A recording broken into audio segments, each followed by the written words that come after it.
पढ़ेंगे दो चर वाले रैखिक समीकरण युग्म। ये दो चर वाले रैखिक समीकरण युग्म कहते हैं इसको, ठीक है ना। पहले इसको समझ लो बाबू। युग्म का मतलब होता है जोड़ा। युग्म का मतलब क्या होता है? जोड़ा। और दो चर वाले रैखिक समीकरण का व्यापक रूप आपको बताया गया है। दो चर वाले रैखिक समीकरण का व्यापक रूप होता है bx plus ax plus by plus c। समीकरण है तो इक्वल टू क्या हो जाएगा? 0। मैंने आप लोगों को बताया है कि बहुपद और समीकरण में यही अंतर है बाबू कि बहुपद में इज इक्वल टू 0 नहीं होता है और समीकरण में क्या होता है कि इज इक्वल टू 0। अगर ये इज इक्वल टू 0 नहीं लिखा हुआ है it means it is polynomial. ये क्या है? पॉलिनोमियल, बहुपद। और इज इक्वल टू 0 लिखा है it means it is equation. ये क्या है? समीकरण। समझ में आ रही बात आप लोगों को?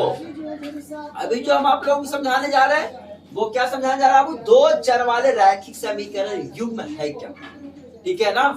युग्म का मतलब होता है जोड़ा और दो चर वाले रैखिक समीकरण। तो हम दो चर वाले रैखिक समीकरण ax plus by plus c। और परिभाषा होगा कि दो चर वाले रैखिक समीकरण के जोड़ा को, ये तो सिंगल है ना, ये क्या है वो? सिंगल। इसके जोड़े को क्या कहते हैं?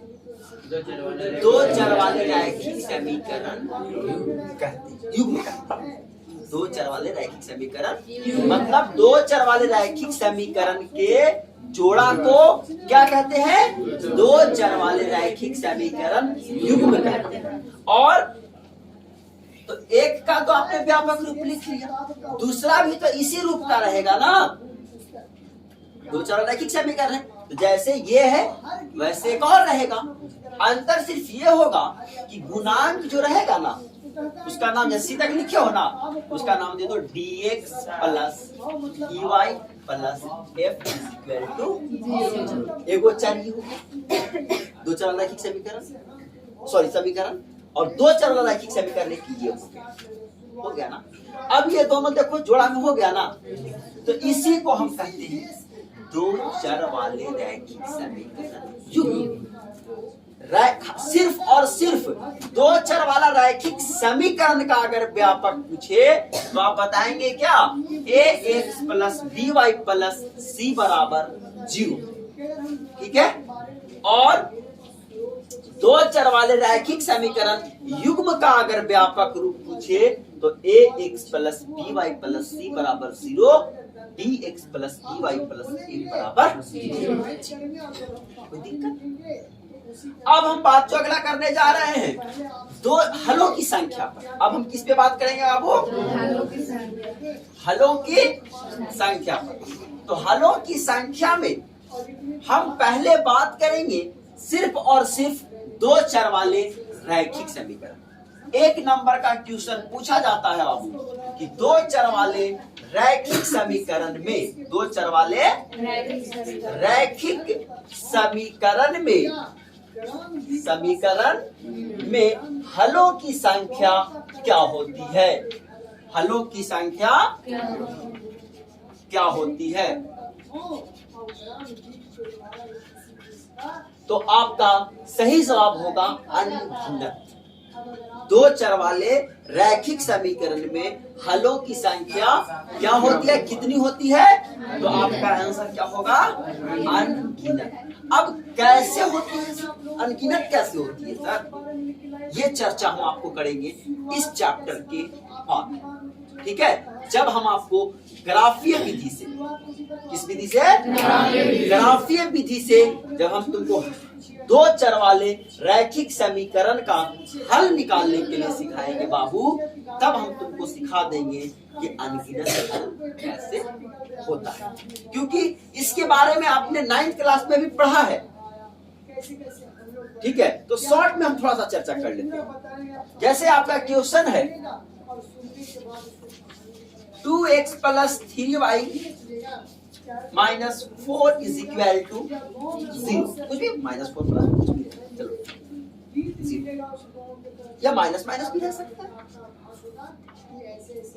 ठीक है, या माइनस प्लस रह सकता है, कुछ साइन कुछ भी रह सकता है। आप ऐसा नहीं सोचना कि व्यापक रूप में ax plus by plus c है ना तो हर स्थिति में प्लस प्लस ही दिखेगा आपको, नहीं, तुमको माइनस प्लस ऐसे भी दिख सकता है, ठीक है ना, समझ आ रही है ना।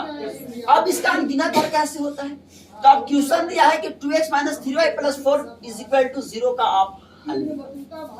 तो बाबू जब दो राशियां ज्ञात होती है, जब दो राशि क्या होती है, अज्ञात होती है, मुझे मालूम, अज्ञात मतलब मुझे मालूम नहीं होता है, तो एक राशि को हमें सपोज करना होता है। सपोज बोले तो मानना होता है, किसी एक को तुम मान सकते हो। अगर आपको x निकालना है, आपको y को सपोज करना होगा, y को मानना पड़ेगा। अगर आपको y को निकालना है तो x को सपोज करना होगा, x को मानना पड़ेगा। Any problem to get this?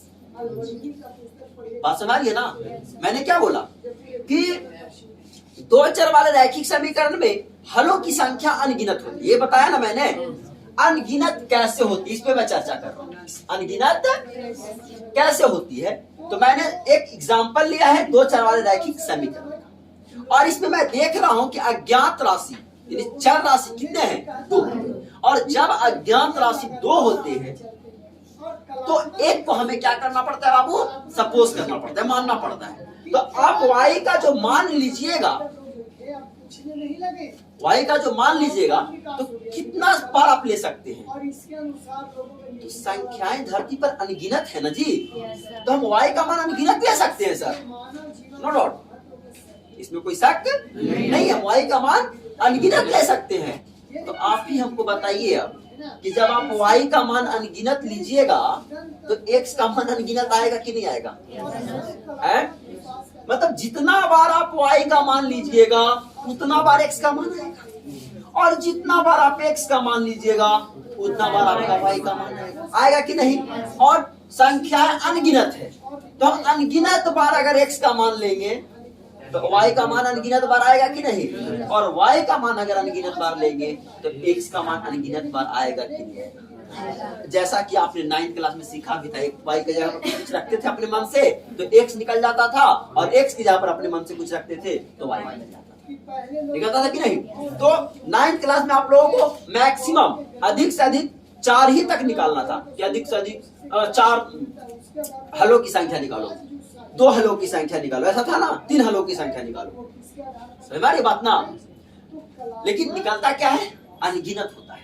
अब इसी बेस्ट पे, इसी के आधार पे हम अगला चैप्टर जब ग्राफीय विधि से हम इसको हल करने सिखाएंगे ना, तो इस पे फिर हम चर्चा डिटेल्स में करेंगे। कोई दिक्कत? अभी आप इतना समझ गए ना कि दो चर वाले रैखिक समीकरण में हलों की जो संख्या होती है वो अनगिनत होती है। कैसे अनगिनत होती है समझ आया बाबू आप लोगों को? ठीक। अब आइए दूसरा, दो चर वाले रैखिक समीकरण युग्म में, दो चर वाले रैखिक समीकरण युग्म में हलों की संख्या क्या होती है? दो चर वाले रैखिक समीकरण युग्म में हलों की संख्या, हलों की संख्या सिर्फ और सिर्फ दो चर वाले रैखिक समीकरण था, तो उसमें हलों की जो संख्या हुई थी वो अनगिनत हुई थी ना। तो दो चर वाले रैखिक समीकरण युग्म में भी हलों की संख्या अनगिनत होती, हमेशा अनगिनत नहीं होती।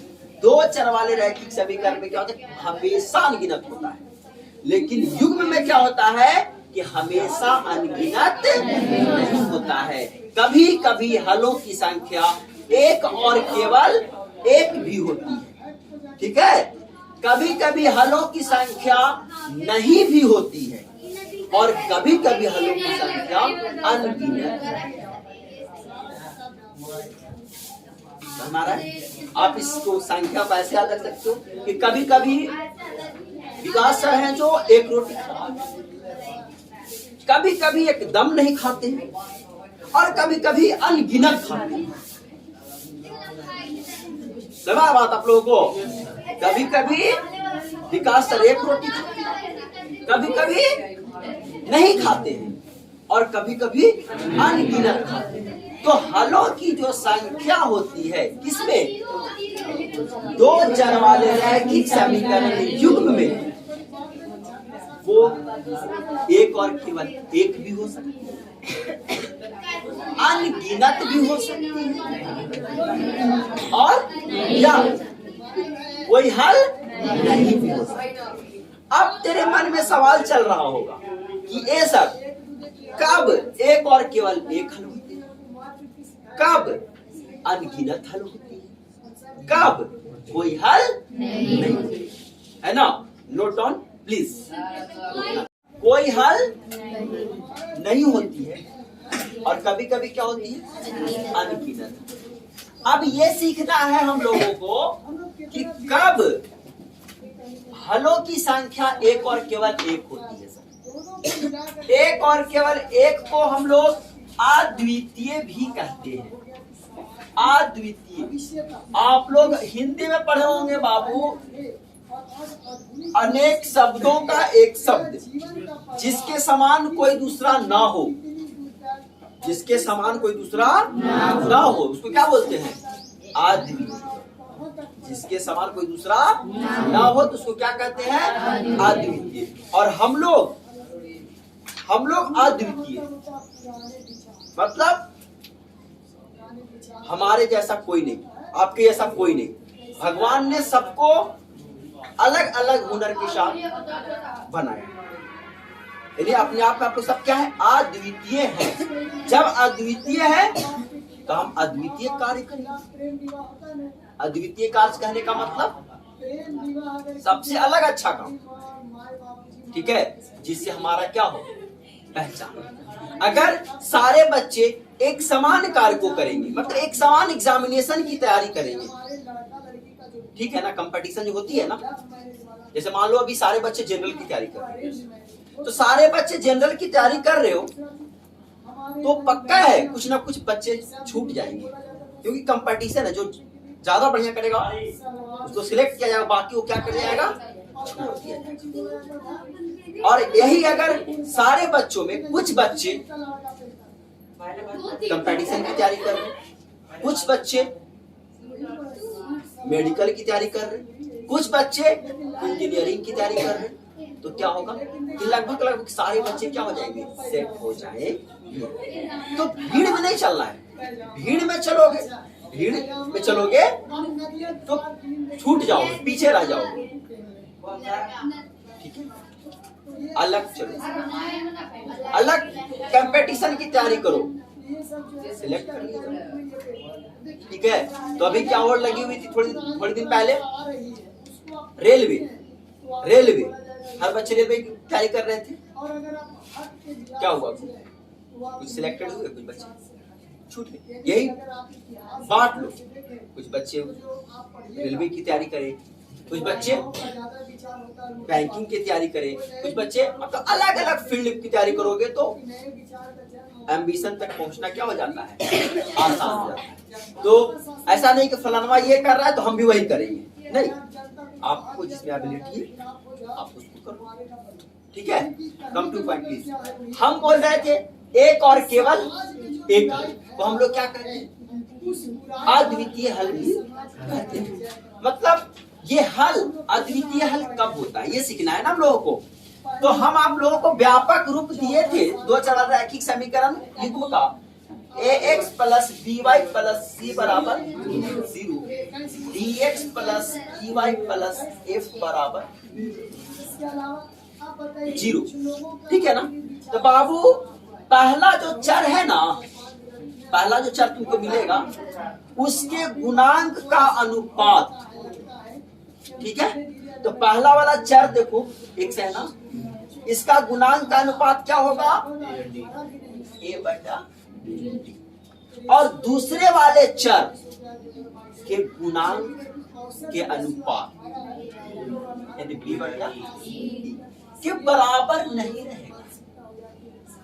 अब एक एग्जांपल लेकर के भी आपको समझाएंगे, पहले व्यापक रूप से समझ लेते हैं कि पहला वाला जो चर राशि है ना उसका अनुपात और दूसरे वाला जो चर राशि है उसके अनुपात अगर बराबर नहीं है तो हलों की जो संख्या होगी, हलों की जो संख्या होगी वो क्या होगी, एक और केवल एक।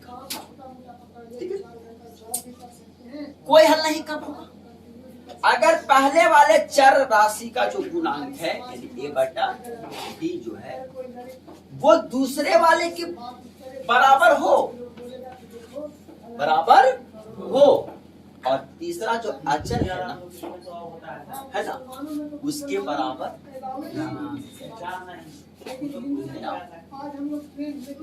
तो हलों की जो संख्या होगी कोई मतलब होगी, कोई हल कब, जब शुरू वाले दोनों चर राशि का अनुपात बराबर हो, तीसरे वाले के अनुपात के बराबर ना हो।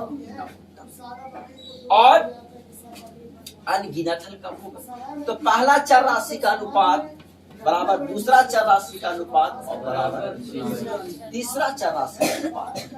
अगर ये तीनों अनुपात आपस में बराबर हो तो हलों की संख्या क्या होगी, अनगिनत। ठीक है, जब हलों की संख्या एक और केवल एक हो, ठीक है ना, जिस युग्म के हलों की संख्या एक और केवल एक हो उसे हम क्या कहते हैं, अविरोधी। क्या कहते हैं, अविरोधी युग्म। इस युग्म को क्या कहते हैं, अविरोधी युग्म। ठीक है ना, कोई हल नहीं हो, कोई हल नहीं हो जिस युग्म में हलों की संख्या कोई भी नहीं, उसको कहते हैं विरोधी। उसको क्या कहते हैं, विरोधी युग्म। और जिस युग्म में हलों की संख्या अनगिनत हो उसको कहते हैं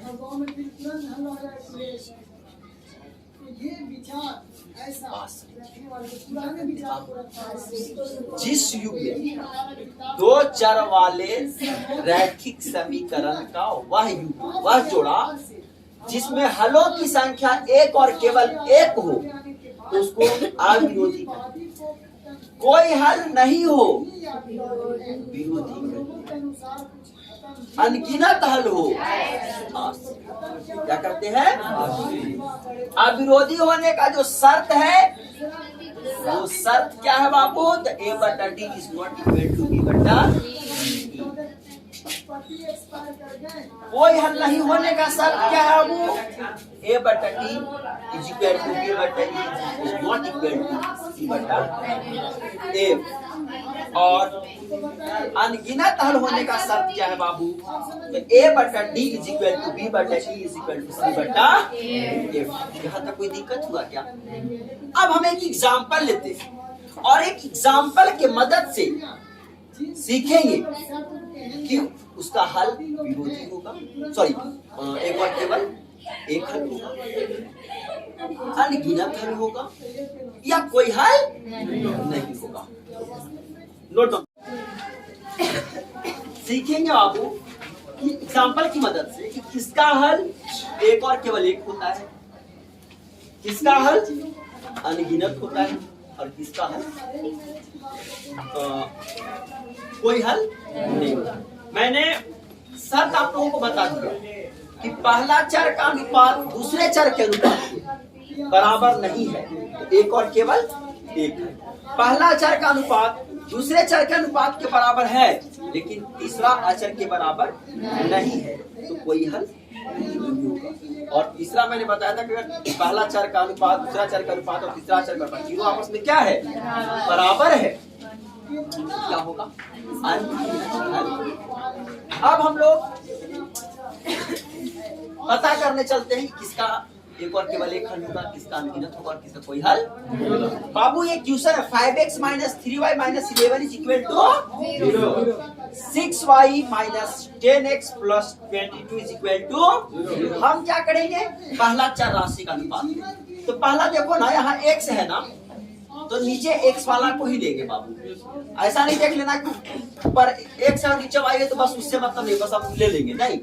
ऊपर x वाला है तो नीचे इसके नीचे जो अनुपात लेंगे हम वो x वाला का ही होना चाहिए। जैसे ये 5 है ना, नीचे वाला में x का आया है ना, उसका गुना क्या है माइनस, फिर y है ना -3 है ना, इसके नीचे जो लेंगे हम y वाला ही लेंगे, y वाला यहाँ है ना।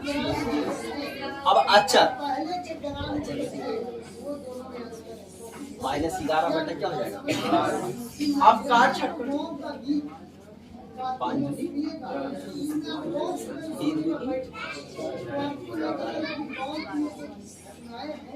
दिक्कत। ऊपर में कुछ क्या देंगे बाबू, 1 बटा माइनस 1 बटा माइनस -1 बटा इसको हम ऐसे लिख सकते हैं 1 बटा -2 -1 बटा माइनस ऊपर हो या नीचे कोई दिक्कत। अब बताइए तीनों आपस में बराबर आ गया ना। बताओ हलो की संख्या क्या होगा इसका,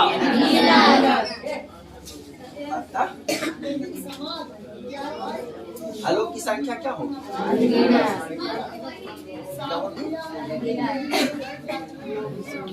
अब नेक्स्ट वाले को देखो, फिर इसमें वही करेंगे, पहला चर का अनुपात निकालेंगे। पहला चर r है ना, तो ऊपर भी r है और ये डायरेक्ट सामने सामने लिखा जाएगा बाबू 2 बटा, इसमें देखो -3 बटा माइनस, प्लस लगा रहेगा तो प्लस नहीं लिखना है, बट माइनस लगा रहेगा तो माइनस।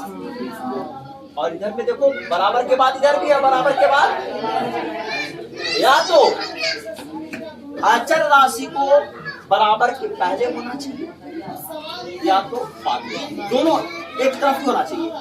अगर बराबर के पहले है तो बराबर के पहले सबको होना चाहिए अचर को, अगर बराबर के बाद है तो अचर बराबर के क्या होना चाहिए, देखो ना बराबर के बाद है ना दोनों।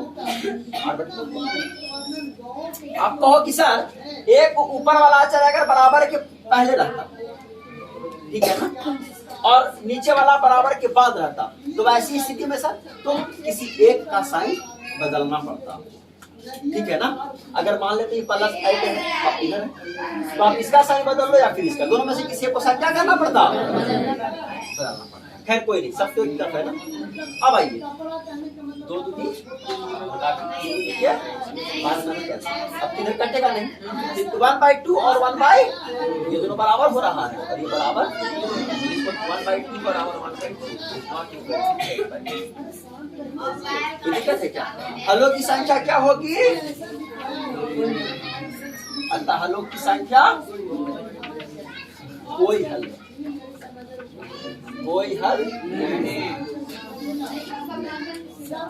और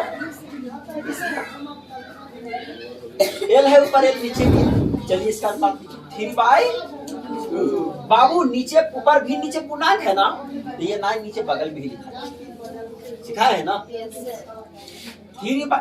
5/3 है, नीचे पूर्णांक है तो ये 10 है, और इस 7 क्या हो जाएगा, 3 से 9 कटेगा 3 बार में, 5 से 10 कटेगा 2 बार में, 7 से 14 कटेगा। देखो ना यहाँ क्या है 1/6, 1/, ये दोनों तो बराबर हो जा रहा है, यहाँ 1/2 ये बराबर, यानी हम इसको लिख सकते हैं 1/6 बराबर है 1/6। क्या माइनस, अच्छा हाँ माइनस में ना, सॉरी बाबू, माइनस में 10, तो यहाँ क्या जाएगा -6 और यहाँ क्या जाएगा 1/, देखो ना ये दोनों बराबर है क्या, बराबर, देखिए ठीक है। अब अतः बराबर रहे ना रहे इससे कोई मतलब हमको है ही नहीं। जब पहला दोनों चर राशि का भिन्न बराबर नहीं है तो तीसरा वाला रहे ना रहे, को मतलब हमको बस पहला दोनों देखना है। अतः हलों की संख्या क्या होगा? अद्वितीय। अद्वितीय बोलने का मतलब क्या होता है? एक और केवल एक और केवल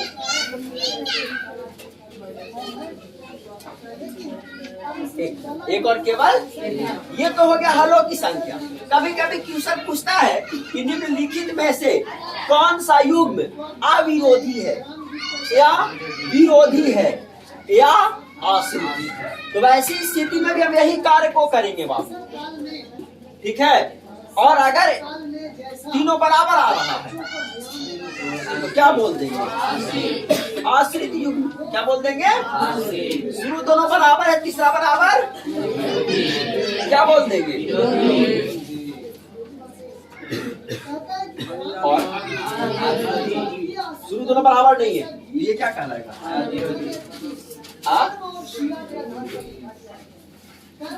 कोई दिक्कत है क्या? आ गई बात समझ में? आप सीख गए ना कि किस युग्म का हल अनगिनत होगा, किस युग्म का हल कोई हल नहीं होगा, और किस युग्म का हल एक और केवल एक होगा। बात समझ आ गई? Yes sir.